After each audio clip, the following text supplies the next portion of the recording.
hengitysharjoitukset on mun mielestä niin kuin tosi vahva työkalu moniin eri tilanteisiin. Ja jos tuntuu joskus siltä, että ajatukset vaan pyörii mielessä eikä oikein pääse rentoutuu tai rauhoittuu, niin suuntautuminen hengitykseen on aina hyvä työkalu.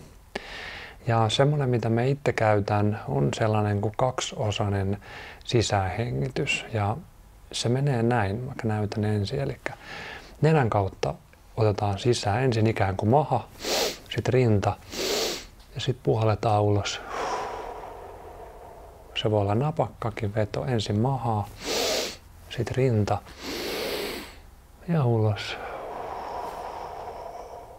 Ja vielä maha, rintakehä ja puhalla ulos. Ja vielä.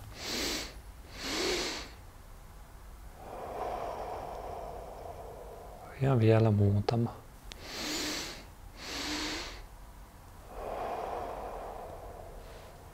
Ja pari.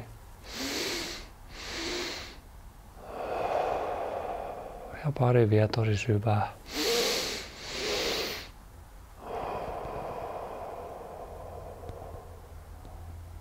Ja yksi vielä.